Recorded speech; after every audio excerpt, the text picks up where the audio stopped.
Hello one and all, this is Soulful Lordy, James Bullock, once again with another video game first impressions. This time around, Marvel's Midnight Suns for the PlayStation 4, PlayStation 5, Xbox One, Xbox Series X and S, Nintendo Switch, and PC.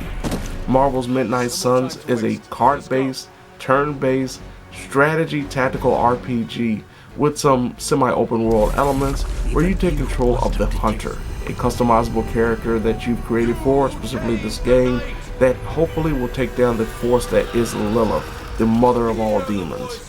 You're able to take up to 3 other players into battle, 3 other heroes, be it Spider-Man, Wolverine, Doctor Strange, Iron Man, Captain Marvel, into battle as you, of course, enter a stage and have to take on minions, elites, and even bosses while utilizing a card deck that is random in nature but can be influenced by the actions of the player.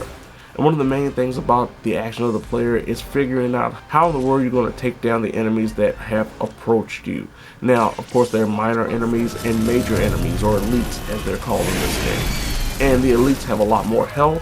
The minor enemies or minions are able to be taken down with one hit usually, but as the game explains, it may be beneficial to focus on trying to chain attacks together instead of trying to take down minions and elites one by one.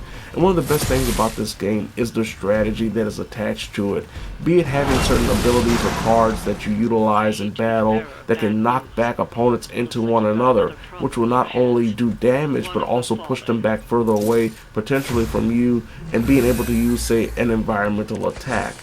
As you utilize your cards, you will build up your heroic meter, and once you reach a certain level, particular cards and skill sets open up that do devastating attacks, like one of Iron Man's heroic attacks or 2 heroic meter bar needed skill attack is an AEO attack that does incredible damage to anyone that it hits. There are some issues when it comes to the gameplay, and one of the more overarching issues is the difficulty spikes.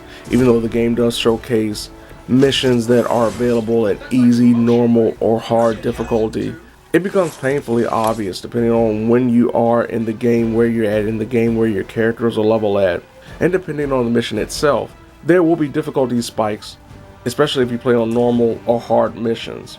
And a majority of these difficulty spikes come from the fact that they throw out reinforcements en masse that are a lot more not only durable and hit harder, but in number compared to the amount of characters that you're able to control. And with only 3 to 4 turns at a time, depending on what cards you have, it may be pretty difficult to get through a mission and actually survive and get the best score possible by not having your characters get KO'd or wasting a turn trying to revive a character because they've thrown so many enemies at you at once. Tying into this is the fact that for some reason they have foregone the option of being able to go back to the beginning of a mission. And what I mean by that is that if you fail a mission, you only have one of 2 options.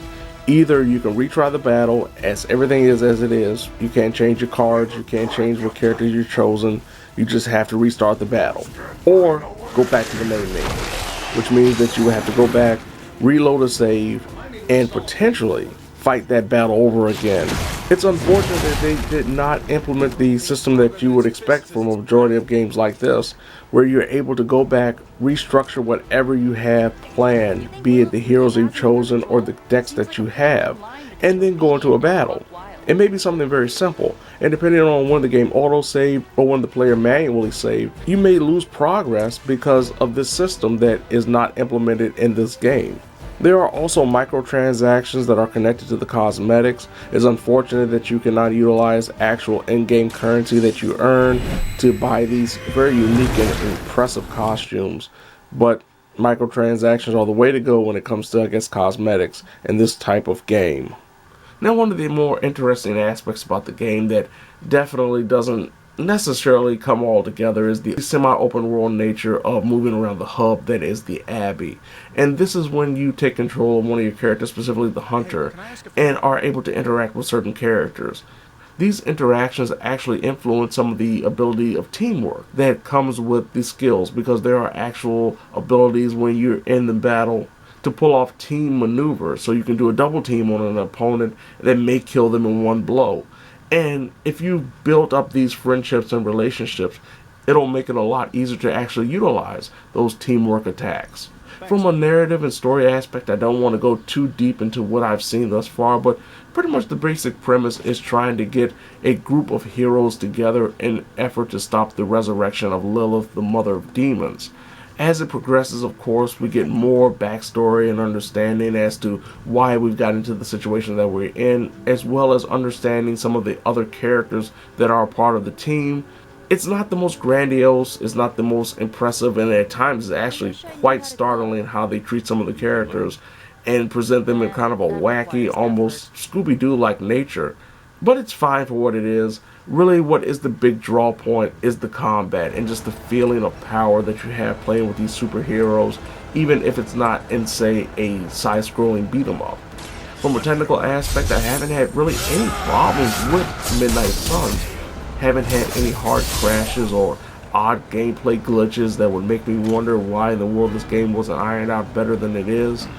It sounds good, it definitely doesn't have the strongest graphical output, mostly because it's a cross-generational experience, but that's fine. It looks good, every character is identifiable, they sound good, the general voice acting is very strong, and it fits every character that is presented. Overall, Midnight Suns is really a big surprise. It's not the best story presentation, it doesn't have the best character presentation, but from a gameplay perspective, especially if you love these turn-based tactical RPGs very similar to XCOM, this is the game for you with a Marvel aesthetic, which is for me the best of both worlds. I wholeheartedly recommend this if you're into these type of games, or even if you aren't, I say give it a try because it's actually very easy to pick up and play, and it may open your world up to another gaming experience, another gaming genre that you kind of pushed to the side and didn't understand. It's very much player friendly, and I definitely wholeheartedly suggest that you try it out, either buying it now or wait till it's on sale or trying to rent it if you can. But it's definitely a high recommendation and one of the biggest surprises for me of 2022 in gaming. So there you have it. This has been Soulful Lordy, James Bullock, once again with another video game first impressions.